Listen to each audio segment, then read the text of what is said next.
Welcome to our program, Inside Yemen, Hunger, Humanitarian Aid, and Hope. We're glad you joined us today for an inside view on Yemen's hunger crisis and how the UN Food Program is feeding and assisting Yemenis and working to build resilience in that area.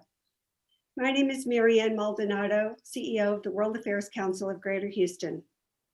We want to give a special thanks to our participating friends that are joining us for today's program, the World Affairs Council of America, the World Food Program USA, and World Affairs Council of Dallas-Fort Worth. Before we begin, let me remind you and mention some of our upcoming summer programs. And additionally, I invite you to view our partners' sites for more global affairs programming also. We still have a few spots available for our Global Scholars Academy. Again, this is for middle and high school students, and this summer program will help explore world cultures and international issues, and scholarships are still available. We also have several upcoming programs on some exciting areas, including Saudi Arabia, Iran, Egypt, Morocco, and the Israeli-Palestinian conflict. So check out the Greater Houston's website, as well as our partner organizations' websites for more exciting programming, and make sure you get involved and get aware. So you can find all of our programs on wachhouston.org, and then our partner organizations, Dallas-Fort Worth and the World Affairs Councils of America. Now it is my privilege to welcome the President and CEO of the World Affairs Council of Dallas-Fort Worth, who will introduce our guest moderator for the program, Liz Brailsford. Liz, welcome. Thank you, Marianne, and it's a pleasure to work with you and the Council. Our guests today have done amazing work in bringing international attention to the situation in Yemen and hunger crises around the world. Annabelle Symington is the head of communications for the World Food Program in Yemen, working on the ground there since January 2019. She draws on the lived experiences of Yemeni civilians in her writing and interviews on the subject, spreading awareness of the crisis worldwide. Previously, Annabelle was a foreign correspondent working for leading media organizations, including The Times, The Wall Street Journal, BBC, and The Economist. Chase Sova serves as Senior Director for Public Policy and Thought Leadership at the World Food Program USA. Chase has worked in climate change and agricultural development with groups like the UN's Food and Agriculture Organization, International Center for Tropical Agriculture, and the Consultative Group for International Agricultural Research. Focused on agricultural policy, Chase has worked in 15 developing countries across Latin America, Sub-Saharan Africa, and South Asia. He holds a PhD in political ecology from Oxford University. Skye Fitzgerald is an Oscar and Emmy-nominated director known for his documentaries on international humanitarian crises. He is a member of the Academy of Motion Picture Arts and Sciences. His recent film trilogy covered the lives of refugees in Syria, Libya, and now in the acclaimed Hunger Ward, those experiencing and fighting famine in Yemen. Moderating today's conversation is my good friend and President Emeritus Jim Bach. Jim served as President and CEO of the World Affairs Council of Dallas-Fort Worth for 20 years until his retirement earlier this year. He is now co-host of the McQuestion program on KERA. He is always a treat. It's always a treat to welcome Jim to our programs. And I know we are in for a fascinating and enlightening discussion. Thanks so much to everyone for joining us today. And on that note, the floor is yours, Jim. Great. Thank you so much, Liz and Marianne. And it's great to see all of our friends, and welcome to everyone, whether it's morning or evening. This is such an important topic, and one of the things that I noticed in preparing for today's conversation is how there really are ebbs and flows in the coverage of Yemen. So we are really fortunate today to have three panelists, three participants who have really focusing on this. So let's go right away to Annabelle, who is on the ground in Sana'a. Annabelle, give us your perspective of what the situation is. I know we're going to be focusing on food insecurity, so let's sort of stay concentrated on that, and then we'll broaden the conversation a bit more with some of the others. Thank you, Jim. And a pleasure to be with you all today. So the situation in Yemen is commonly referred to as the world's worst humanitarian crisis. That is a terrible title that Yemen has unfortunately had for around nearly 3 years, 2.5 to 3 years now. Right now in Yemen, around half the population, over 16 million people, can't afford enough food to get through each day. Of that 16 million people, you've got 5 million who are on the brink of famine and 50,000 who are already living in famine-like conditions. So what that means is families who are facing day-to-day struggles to be able to feed themselves, to feed their children.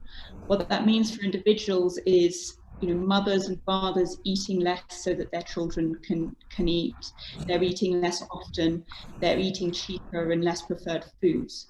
And all of that is having a devastating impact on Yemen as a whole, but also children. Right now, around half of all children under 5 are at risk of malnutrition this year.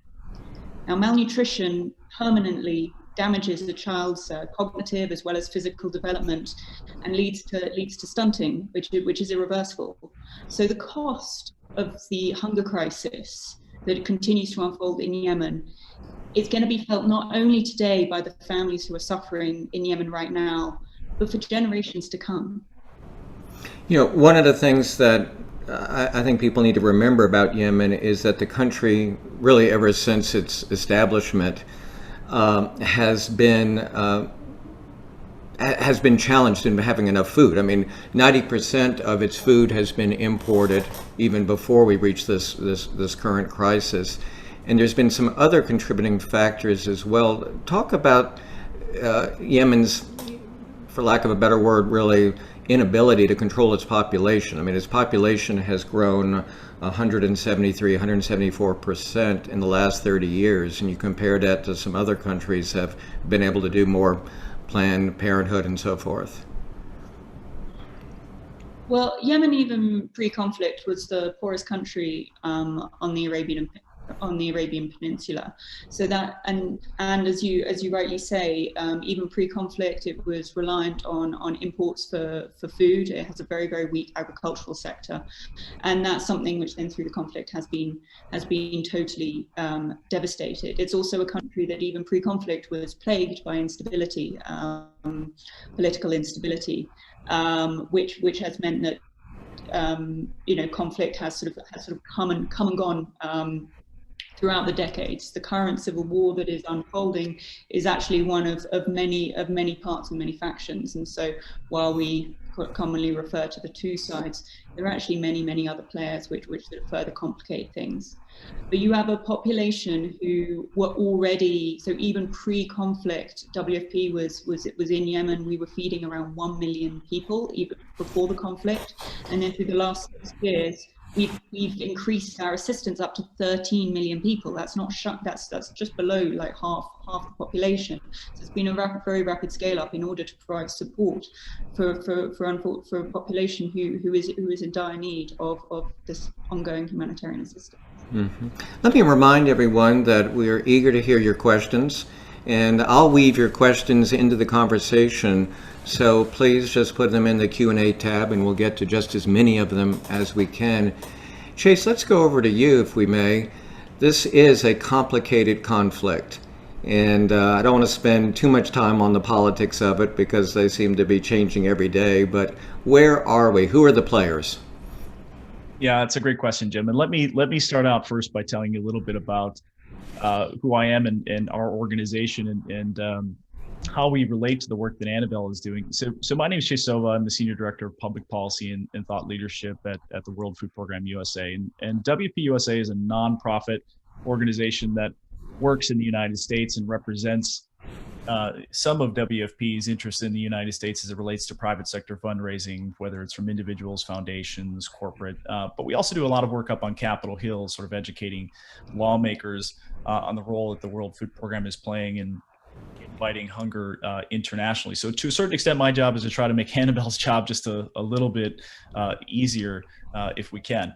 So happy to answer this question. I might though for a moment just sort of pull off my WFP USA cap and sort of respond personally to that question. There are a lot of, as Annabelle mentioned and you mentioned, a lot of political interests here in this conflict, and I want to make sure that whatever I'm relaying here isn't a company line from WFP USA.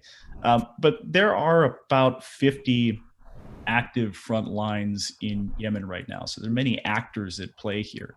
The sort of most recent conflict that we're talking about right now started about in 2014. There was a disruption of an internationally brokered transition of power between former President Saleh and his deputy, a man named Hadi. Now, the Houthis are one of the groups in this conflict, and they represent about 25% of the population. They have lived in what is now the sort of northern mountain regions of Yemen for millennia. And the Houthis have been clashing with the sort of Saudi-backed government for decades, but especially since 2004. The Houthi group or movement was very opposed to U.S. intervention in Iraq at the time. It called the Yemeni government at that point a puppet of the United States. So there are some anti-Western sentiment coming from the group. In 2012, though, we had President Saleh transferring power over to his deputy. Hadi, Saleh had been an autocratic ruler who was in the country from really since unification in the 1990s and leading that country. But it was a very sort of contentious moment of transition, and Hadi really adopted a country that he struggled to keep afloat. There was ongoing attacks from Al-Qaeda at the time. There was widespread poverty, rampant corruption. We saw rising unemployment in Yemen in that period, and power abhors a vacuum. And the Houthis allied themselves with the former President Saleh and took over the capital of Sana'a, and maintained control over much of the country's sort of northwest region. I think you have a map up to sort of. Just took it down, but yeah. So the war really has been, you could describe the war as a bit of a stalemate since that moment, right? With Iran supporting the Houthis and the Saudi coalition supporting the exiled Hadi government, the country has been experiencing 6 years of sustained bombing. Now, there have been other political developments along the way. At some point, former President Saleh broke with the Houthis on national television and was killed for that action. And now the Houthis are involved in a sort of full-on battle for the city of Mareb. And that's the last sort of stronghold for the internationally recognized government toward the east of the country. It's a gateway to the oil fields and to the northeast. It's a major oil refinery in that region. So, ironically, I think we're in a position maybe now where peace prospects could be underlying conflict at the moment. Both sides sort of unwilling to call ceasefire until they're in the strongest possible negotiating position on the ground. But this is a very complicated crisis. It's religious, it's geopolitical, it's a proxy war. It is all the things that make peace hard. And it's put the United States in quite a squeeze because of our relationship with Saudi Arabia. It certainly has. Annabelle, back to you. How safe are you? Are you able to move around Sana'a freely, and how are you providing security for your volunteers and employees? So we work under the framework of the UN, and so movements are restrictive. I live on a compound with all of the other international UN staff who are here, but the real backbone of our work in Yemen is with our national colleagues. So we have WFP in Yemen, we have around 100 international staff here and over 800 Yemeni national staff working with us, and they really are the backbones. So making sure that they are safe as well as those of us who are flying in and out of the country is absolutely crucial. I do get out and about around the country, which is amazing. It's an absolutely beautiful country, despite the conflicts. I'm sure Sky will be able to attest to as well. But yes, movements are restricted. And we do have to be very careful. We do move around in armored vehicles. I want to bring Sky in just a minute, but before we do that, you know, it seems like it's a perfect storm. You have the conflict, you have people who are not able to send remittances like they were before because of the downturn in the economy, and of course we have COVID. And Mary Flo Federer asks, what is the status of COVID in Yemen? And it seems like it has, the government as well as the Houthis have kept it pretty much under wraps. Yes, COVID, well, testing capacity is very limited here, so it's quite difficult for us to say sort of categorically what the situation is, but, you know, just in terms of the testing that we are able, that the WHO here is able to do, and then also just anecdotally from what you hear from the community, we're just kind of coming out of what has been a really brutal second wave that sort of started around March this year. So almost exactly a year after the sort of first wave, and this second wave did seem a lot worse than the first. But unfortunately, you know, for many Yemenis, concept of being able to, you know, stay at home, socially distance, it's just not possible. I remember, so at the very beginning of the pandemic, I was here and speaking to a woman at a WFP food distribution point, and I asked her if she was worried, if she was scared of COVID, and she started off by telling me that they'd seen worse. They've lived through 6 years of war, and then I said, well, and what about, you know, are you going to stay home? What are you, you know, how are you going to manage this? How are you going to protect your family? And she said, I can't stay at home. I have to go out to work, otherwise I'm off. So what do we do? Do we starve, or do we go out and try to continue to earn a living? But unfortunately, you know, that has been a very difficult reality, and many families have had to deal with that.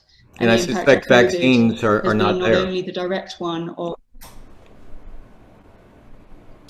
they're just beginning. So WHO and UNICEF is just beginning the vaccine rollout. Small. So far it's small, but there is. Through COVAX, the vaccines are beginning to come, which is obviously a great step. Sky, you know, it was touched upon when you were introduced, but this is your third film on human rights as part of obviously a trilogy. Tell us about how you chose all three topics, if you would. Yeah, I did the first film of the trilogy called 50 Feet from Syria out of a relationship I had with a Syrian-American orthopedic surgeon who had trained in the US but never returned to Syria. And when the civil conflict started and the uprising started in Syria, he wanted to find some way to contribute his own skills as a surgeon. And so I partnered with him as an ally and sort of documented his volunteer work as a surgeon on the border of Syria and Turkey, operating on refugees flowing across the border. And that, as that crisis only grew and the refugee flow from Syria grew and scaled up, I started to talk with many colleagues in the NGO field who articulated very clearly how how the Syrian refugee flow was shifting to the Mediterranean. And that led rather organically into my second project, Lifeboat, where we documented asylum seekers attempting to reach Europe across the Mediterranean. And when I was sort of doing my due diligence and thinking deeply about what the third geolocation would be for sort of studying the global refugee crisis in the region, I really felt like Yemen was a story that continued to lack traction in the media ecosystem for a whole host of reasons. Obviously, that is a whole nother conversation, I think.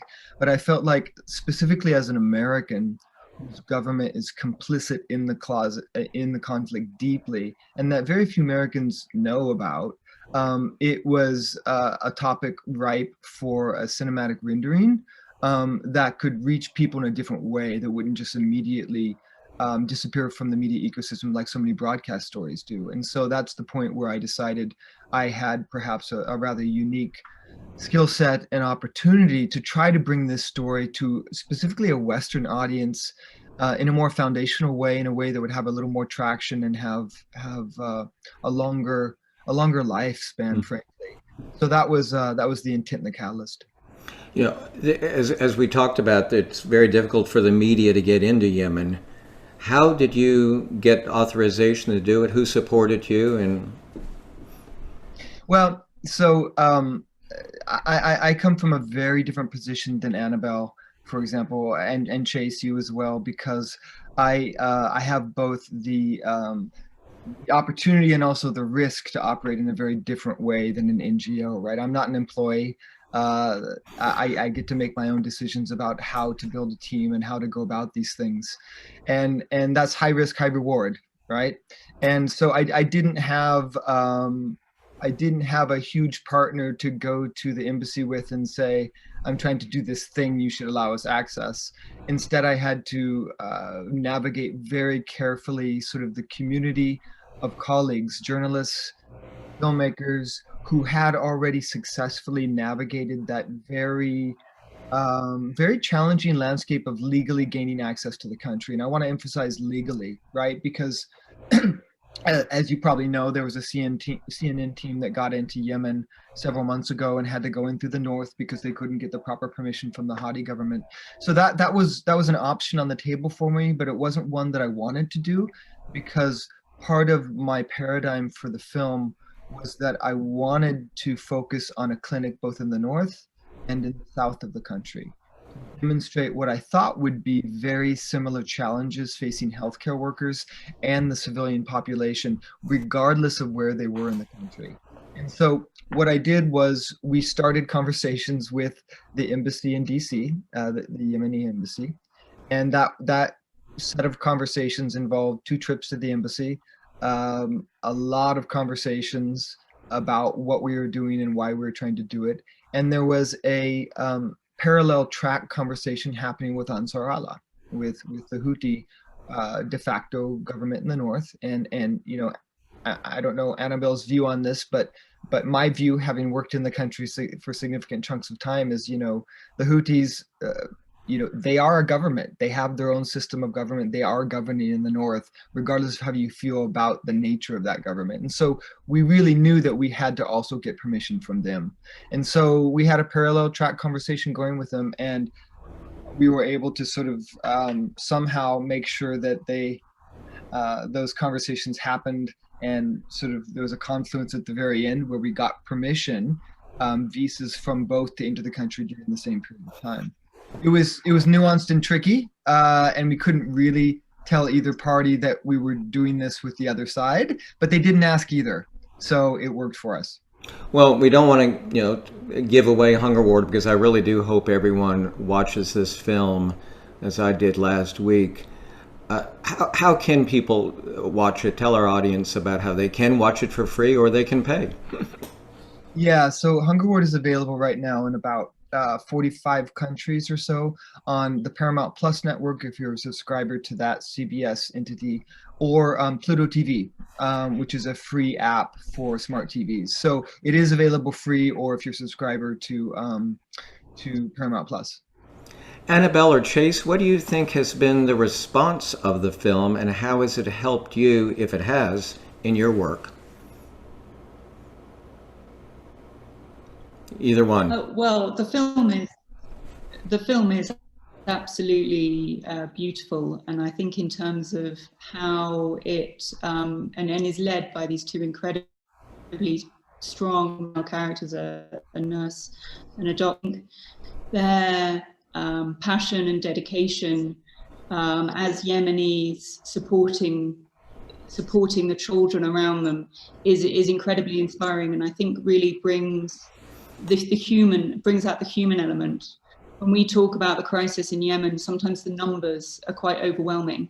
We talk about, 16 million people facing hunger, 5 million on the brink of famine, WFP supporting 13 million with food assistance.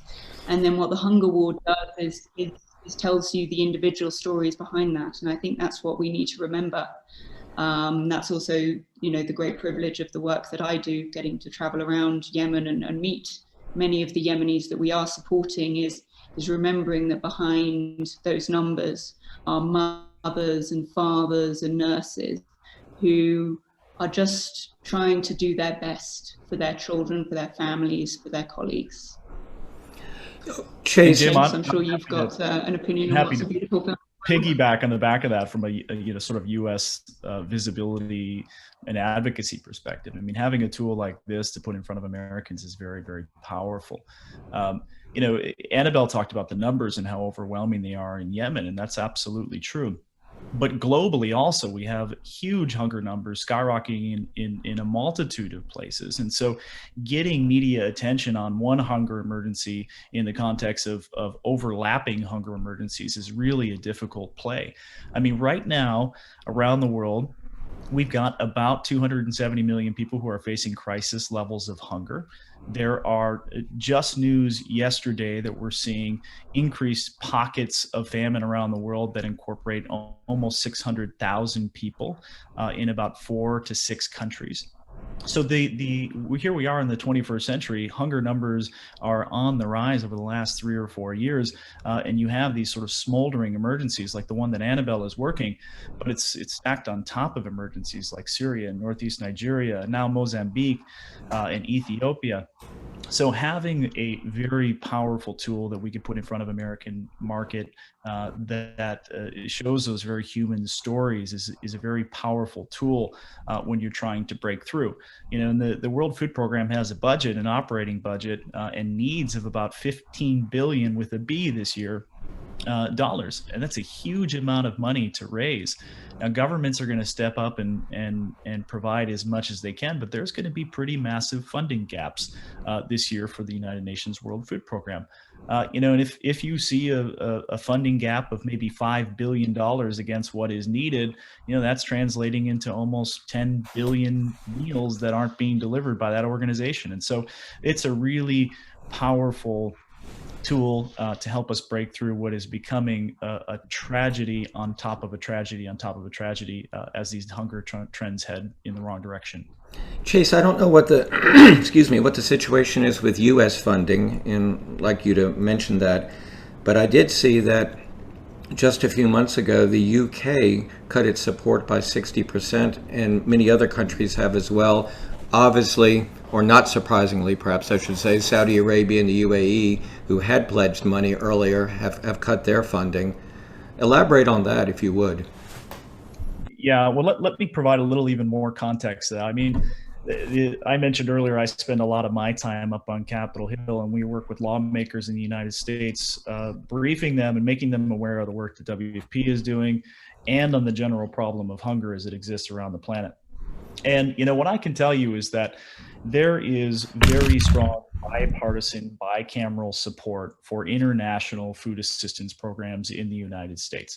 So the reason that in part that we exist at WPUSA is to make sure that that pipeline of funding continues year in and year out. And in any given year, the United States government is going to provide between 30 and 40% of WFP's total receipts. And so it's a huge donor, the largest donor in the world in that regard.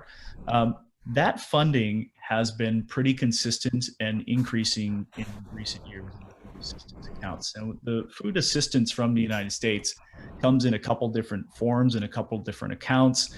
It's managed across both USAID and USDA to federal agencies. So it's a sort of complicated thing, but here's what I can say is that both our commodity-based assistance accounts, where we're buying American commodities and shipping them abroad to places in need, and our growing cash-based assistance, both of those accounts have grown or at least remain level in recent years. And we've seen a pretty good surplus from Congress in the American Rescue Plan for some international funding for international assistance. So the pipeline, I think, is fairly strong for assistance coming from the United States, and certainly isn't waning in this period. and didn't necessarily wane over the last 4 years. And so I think you know, the trends are looking good there. What I can tell you, looking at USAID's recent report, most of the funding for WFP and other international, other sort of international non-governmental organizations, that sort of funding from USAID last year reached about $525 million in support for Yemen.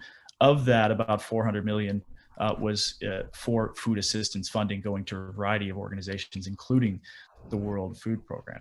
So pretty sizable amount of assistance coming from the U.S. people. Well, that's good to hear about the U.S., but was I accurate about other countries reducing reducing their assistance? No, maybe Annabelle's able to comment on that. I don't have quite as good finger on the pulse in terms of what other governments are doing specifically in the region. Annabelle? Yeah, absolutely. So right now, the situation that we're in is that WFP put out a budget at the beginning of this year where we said we needed $1.9 billion to avert famine. That was the bare minimum that we needed for Yemen to avert famine. So far this year, and obviously we're hitting the halfway mark, we've received 937 million, which is good. It's not too bad, but it doesn't get us to the end of the year. And there are a couple of things to remember here. So if we look and we compare it to 2020, we have actually so far this year received more than we received last year as a whole. And that's where 2020 was an absolutely devastating year for Yemen and actually reversed some of the gains that we had previously made. So we are now pulling people back from famine who we actually, through 2019, had already put them onto a better path. And then 2020, with the huge funding shortfalls that we faced, where we barely got half of what we needed, meant that coupled with COVID, coupled with an increase in conflict, and coupled with a crippling economic near total collapse in Yemen, by the end of the year, we were seeing pockets of famine again.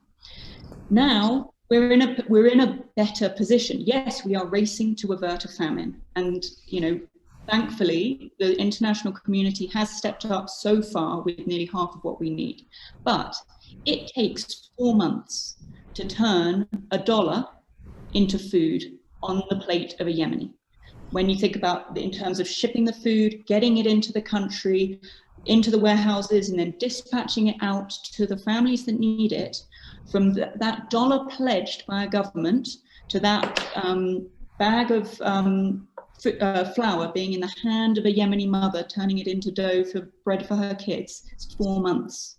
So the fact that we don't have enough, that we have only got half of the year, what we need for the year, when we're at the end of June, means that we do not know beyond September whether we're going to be able to keep the level of assistance that we need right now. We had to cut assistance last year because our funding was so short, and that was at a time when we knew when need was going up. Now we've managed to scale back up to be reaching all the people who are in famine risk areas, but we don't know how long we can sustain that. So it's an incredibly difficult situation. It's absolutely heartbreaking, the decisions that the team here is having to make. Skye, I can say after watching Hunger Ward, it encourages one to write a check as well as to write your elected representative to continue to provide support. Skye, it must be such a challenge for you as a filmmaker to reach the right balance between gratuitous, violence or pain versus what people need to see and will not turn off the screen. It must have been particularly challenging on this film, and I'll let you explain why I said that.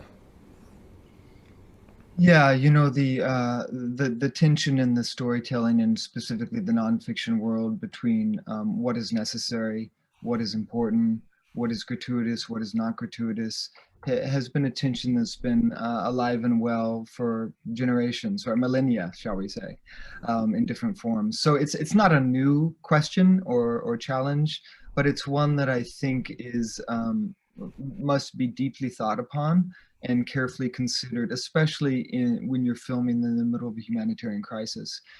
It's probably it's a foundational question for me as a filmmaker on any project I do. What is necessary? What responsibility do I have as a storyteller to those I'm collaborating with, as well as to a Western audience? And so in Hunger Ward, you know, the reality is that it shot and filmed in a conflict zone, right? A conflict zone where people are actively dying every day. Even as we have this meeting, people are dying. Children are dying in the clinics. The bombings, despite the negotiations that have been talked about before, continue to happen. I talked to a colleague yesterday in the north who witnessed an airstrike himself. So that's the context, right? And as a nonfiction filmmaker, what the first step for me is to learn from those I'm working with what they want, right? Because the scenes that you see in Hunger Ward where there are physicians trying to perform CPR on an infant, for example, right? Or there's a mother grieving about the death of her child that happens on camera, right? Those are scenes that we would not be in the room unless we had taken the time to build relationships, not only with those healthcare workers, but with the families themselves. So, you know, the question of consent is the first question, and that's something we care about deeply, and it's an active, dynamic consent that is ongoing while we're filming. And we only include moments like that if we have the full cooperation and consent of the participants. Beyond that, of course, there's the editorial question, right? There's the question of, is something gratuitous? Is something of value? And my approach is that I deeply believe that we cannot hew to a philosophy that if something is hard to look at, that we shouldn't look at it. In fact, I believe there is such value to seeing the difficult things, to seeing the things that are harrowing and hard, for us to understand the real impact of war, for example, right? I think back to images that came out of Vietnam, right? Of the 9-year-old girl being hit by napalm. Think about the catalyzing effect an image like that can have. I feel that the position that I was in as a filmmaker in Yemen was that I had the opportunity, because I built the trust with these two facilities and the families, if the families wanted me to show the real impact of hunger in Yemen caused by the current conflict. And so in each instance, if a child died in front of us, if the family wanted us to film it, we would film that experience, no matter how intimate. And then we would have a conversation with the family afterwards. And the thing that surprised me consistently was that during those conversations, every single time, the families, they almost begged us to include these scenes in the film. And the refrain over and over again was, people need to know. People need to know that I lost my child due to hunger in 2020. And they felt like if people don't know and don't see it with their own eyes, they won't understand what's actually occurring. So that was a mantle of responsibility that I took and take very seriously. That was a question before us every single day we filmed. Well, it shows in how the film comes across. You know, congratulations. Let's bring in a question from Ray Termini, and this will probably go to you, Annabelle. Please explain the refugee problem in Yemen. He says, I understand that millions of Yemenis have been displaced from their homes, and that as well, Yemen continues to host refugees from Somalia. Yes, absolutely. So around 4 million Yemenis, that's out of a population of around 30 million, have been displaced by conflict. For many of them, more than once. So often I meet, when I'm out in camps, meeting families who have been displaced 2, 3, 4 times by the conflict, each time life getting harder and harder. And then on top of that, Yemen remains a country which sees many people fleeing from conflicts in Eastern Africa. So Ethiopians, Somalis, South Sudanese, coming on boats across to Yemen, and they are trying to get to Saudi Arabia generally for work. But they get tied up in a brutal conflict here, and unfortunately many also die on the crossing. Just last week, a boat carrying around 200 migrants, that's the estimate because actually no one knows, sunk just off the coast of Yemen, killing nearly everyone on board. So it is an incredibly difficult situation for these migrants. WFP does support them in camps as well as the IDP, the internally displaced population, who are a sort of absolute priority group for us in terms of the food assistance that we provide. And in terms of the way we provide that assistance, we do two things: rapid response rations to families who have just been displaced. So that's where we are making sure that families within 7 days of them being displaced, that we are getting ready to eat food. So things that they don't need cooking materials in order to be able to eat. So it's sort of canned foods that we're getting to them within the first 7 days. And we're doing that in coordination with UNFPA and UNICEF and UNHCR. So we provide a whole package where they get shelter, hygiene kits, and then the food from WFP. And then after that, we're looking to get them onto our monthly food assistance as quickly as possible. And that's where we're delivering staple foods. So we're delivering flour, pulses, oil, sugar and salt. And making sure that then on a monthly basis that those IDP populations are receiving that. Jim, could I build on that just for a second? Of course.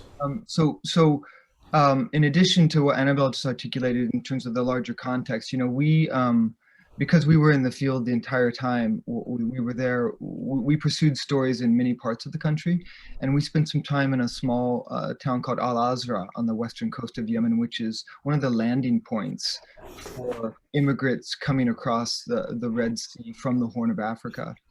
And in addition to what Annabelle articulated in terms of the challenges of both IDPs and external asylum seekers entering Yemen to try to make their way up the west coast to enter Saudi Arabia, there's a whole nother community of traffickers that has developed along the west coast of Yemen, which is an incredible problem right now. What happens is that there are Eastern African traffickers who are now working with Yemenis, with Yemeni traffickers, who, as soon as asylum seekers land in Al-Azra, for example, they're met by a truck, and they're loaded into a truck and driven about 10 kilometers away to what's called a hooch. And they're essentially held and trafficked for a period of time until they can receive funds via Western Union, via Venmo, via mobile apps, in order to be released from this imprisonment.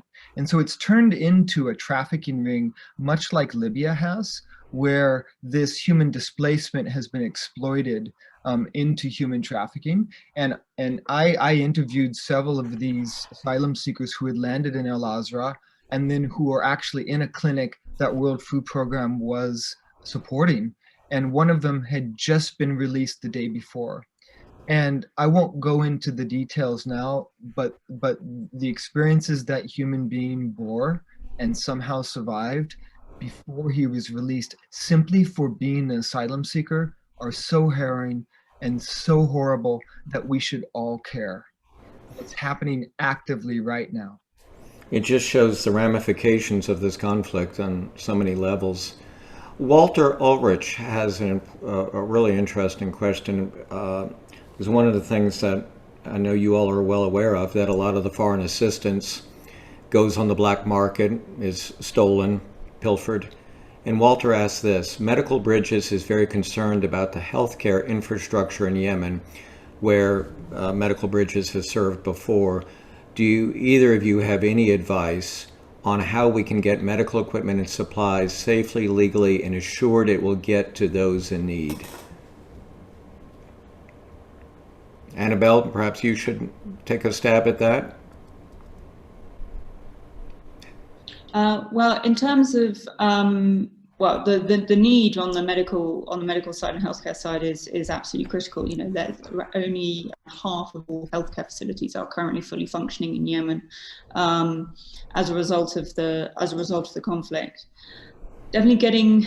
I don't have advice on this particular, like how to get this, you know, medical equipment in, because that's unfortunately not my area, but WFP does support WHO with its medical supplies, but I'm not sure what the best way for individuals to be getting supplies in. Unfortunately, into the north, the airport is closed, and so the only main access point sort of to commercial air travel is through Aden in the south, but you do see the greatest levels of need in the north. So I'm sorry not to be able to answer terribly effectively, but it's certainly a needs to be concern. Sky, since you spent so much time in various hospitals and health facilities, how did you see the level of care and equipment?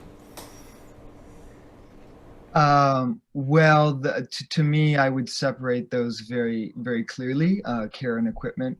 The care is there. The ability to treat severe acute malnutrition cases and moderate acute malnutrition cases is there because the medical workers really truly care and are committed to that care. The problem is that, as Annabelle has articulated, is that it's incredibly difficult to not only get supplies to these facilities of all kinds, including food, but it's also hard for the medical workers themselves to sustain themselves, right? Because in the north, in some cases, physicians haven't been paid for 2 years, at least government physicians, and so they have to find some other way to feed themselves as well. And in the south, there are similar problems at Sadaka Hospital, which is sort of the magnet malnutrition unit in the entire south of the country. They have a hard time retaining staff because they're, thankfully the World Food Program and other UN agencies do supplement the salaries and the staff of those physicians there, but they work very long hours, and they've been working very long hours for over 6 years now, and they don't see a decrease in the cases. The volume that's coming to them on a daily basis is only increasing, and the level of staffing they have right now is unsustainable. And so people burn out, right? And they also need to be able to feed themselves and their family. And if their salaries aren't coming consistently as well, because sometimes they're funded by UN agencies, and we've talked about the funding challenges there. Sometimes they're funded through UAE groups, right? And that funding is inconsistent as well. So the ability to treat difficult cases exists, and yet the consistent resources aren't there to support their work. Let me bring in a question from Lena Kumar and as well as Lynn Simino, and I'll combine the questions. Lynn asks, what other humanitarian organizations are working in Yemen? I'm sure there's probably too many for you to list. And Lena says, how do you work with other agencies or each other to have an impact in Yemen? How do you work with your local partners? Thank you both for those questions. Annabelle, I suppose you'll probably be the best to respond to those. So the humanitarian response here between all of the different partners is incredibly linked up. So it's actually run through a series of what we call clusters. So we have, for example, the food security cluster, we have the nutrition cluster, we have a telecommunications cluster, the logistics cluster, and so on and so forth. And those clusters are made up of the likes of WFP, the other UN agencies like UNICEF and WHO, as well as the major NGOs, be it Oxfam, Save the Children, Islamic Relief, NRC, DRC, just to name a few. And so it's through those clusters that we are able to make sure that things are well coordinated. So, for example, WFP leads on both the telecommunications and the logistics cluster. So that's kind of in some ways, a sort of an area of WFP that not everyone knows, is that actually we're the logistics backbone of not only the Yemen humanitarian response, but also the humanitarian responses all around the world. And then we're also leading on the food security with FAO, the Food and Agricultural Organization. And so that's ensuring that assistance is just well coordinated, and that we're making sure that everyone who is in need is being reached, and that there is no sort of duplication. So it's through that. So for example, when it comes to the food security cluster, and that's the one that comes up with the fact that around 13 million people, just under 13 million people, need monthly food assistance, they then say, right, how do we divvy up that caseload? And actually the way it falls is that WFP itself ends up with 12.3 million of that nearly 13 million, and then the rest is actually between other partners. So WFP doing the absolute lion's share when it comes to the food security.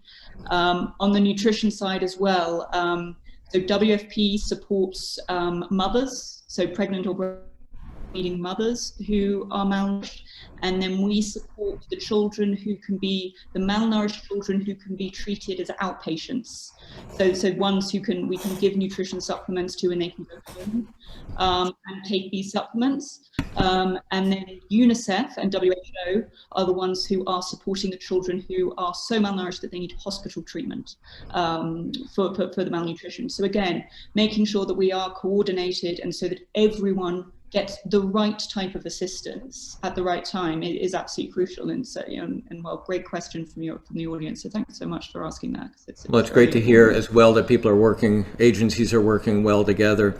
We have just a few minutes, and I want to share with the audience, and Annabelle, ask you to expand on this. I was not aware of this organization called the IPC. The full name is quite a mouthful, but Integrated Food Security Phase Classification. And it's a website where you can type in a country, and then it will show you what the levels of food insecurity are. Would you tell our audience more about that? So, because I think they will find it really interesting to see just the scope and the degree of food insecurity around the globe. Absolutely, I'm so glad you brought that up. So the IPC is an organization that WFP is a leading part of, but we are working with both other UN agencies as well as NGOs in order to do needs-based analysis, so of hunger needs. So in a crisis like Yemen, our goal is actually to do on-the-ground surveys every year to be able to get an accurate picture of the exact hunger needs. So the last IPC for Yemen came out at the end of last year. Unfortunately, we'd actually had a 2-year gap between that one and the one before, because of just the challenges of operating in a conflict environment like Yemen. But we are in the process of doing an update. So our survey, the survey teams, who, it's a huge network, we're talking thousands of people, go out throughout the country, door to door, doing household surveys where we're asking questions around things like dietary diversity. So are people only relying on 1 or 2 food groups, or are they able to get full range of diverse diet? Where and how are they paying? Where are they getting food, and how are they paying for it, or are they borrowing it, or having to rely on food assistance? And then the kind of coping strategies that they're having to resort to if they are hungry. And it's through that you would have a famine declaration if it was required. And so actually a famine declaration requires some very, very high levels of sort of burden of evidence. So you have to be able to show that there are a certain level of food consumption gaps, so at least 30% of the population facing acute food consumption gaps. You have to show that at least 20% of children are malnourished, and that people are dying of hunger. Now, it's that last one that in a conflict environment like Yemen, that is actually very hard to definitively prove that people are dying of hunger and not causes related to the conflict, or that in some ways hunger is exacerbated, but it might not actually be the thing that is taking the life. So that's where a famine declaration, which would come through the IPC, is actually in a context like Yemen, would always be incredibly difficult to get. And it's important that within that to remember that you don't need to wait for a famine declaration, because people are already dying, and it is actually their deaths that would trigger the famine declaration, not the other way around. So I think just to remember that the situation in Yemen is critical now, and we really can't wait for it to get any worse. And as the evidence of the IPC and the incredibly important work that it does shows, that the level of need already is so high. I think what's important from what you've said is that when you read that there is a famine declaration or emergency, that this is not just built on someone's emotions, based on someone's emotions, but it is factually based research, and you have to realize that this is, clearly factually based. Oh, all of you, and Skye, I saw an interview you did a few weeks ago, and you talked about donor fatigue or conflict fatigue. Paul Joy says, do any of you see a future where Yemen is prosperous and can become stable? Annabelle, again, you're on the ground, and then I'll go to Skye. Well, I work closely with my Yemeni colleagues on a day-to-day basis, and they're some of the most inspiring, motivated people that I've ever had the privilege to work for. So I have to have hope, because they still have hope. But right now, the international community needs to stay engaged in Yemen. We need to continue to put pressure for a sustainable end to the conflict. And until that day comes, we need to be there providing assistance, because we need emergency food assistance to save lives today, and then an end to the conflict to save lives and put Yemen on the path to a sustainable future. And we can do that. But peace, we need peace. Skye, you've been on the ground there. Do you agree? I do agree, and I think there's hope in individual effort as well as the organizations that Annabelle, you and Chase are a part of. These are the organizations and the people that give me hope, given what I saw. My overarching concern, and it's a thought I would like to leave everyone with here today, is that I think we have a global issue in that starvation is being used as a weapon of war, and it's starting to be normalized in the modern world. Chase mentioned Ethiopia and Syria earlier, in addition to Yemen, right? There's 3 examples that are, all the evidence is there, where starvation is being used as a weapon of war. And I think we have to be very careful as a global community to make sure that doesn't continue to be normalized. It's the catalyst for why I did Hunger Ward in the first place. Our paradigm was a film called Seeds of Destiny, which was done in 1945, post-World War II, which aimed to raise awareness around famine in Europe, right? And how many children were dying, and to raise funds for the organizations, the early predecessors of the UN, right? Who were doing that hard humanitarian work to rebuild Europe and to save people from famine. Skye, I hate to cut you off, but I want to give Chase the last word. Chase, hopefully people are motivated to do a little bit more research on this issue. How can they support you and the U.S. Food? Yeah, and just to piggyback on what Skye and Annabelle said before I give you that information, and I give you 30 seconds. Okay, beautiful. I have a lot of hope looking at what the U.S. government, the way that members of Congress are thinking about this conflict. It is again on people's radars in very important ways, and I think that there's a recognition among members and staff up on Capitol Hill, where it matters in the United States, that of the link between food and conflict, and the food is a sort of underpinning of so much instability that we see around the planet today. So I'm optimistic on that front. Easiest way to learn about what Annabelle is doing from a U.S. perspective is to visit WFPUSA.org. That's the World Food Program USA's website. You're going to see all about Annabelle's opportunity, what's happening in the country there, and there's some opportunities there to get involved, whether it's giving or sharing on social media platforms and trying to build awareness for this emergency. Thank you so much, Chase. Annabelle, thank you. Sky, want to again encourage everyone to take a look at Hunger Ward. It'll be time well spent. And Liz, back to you.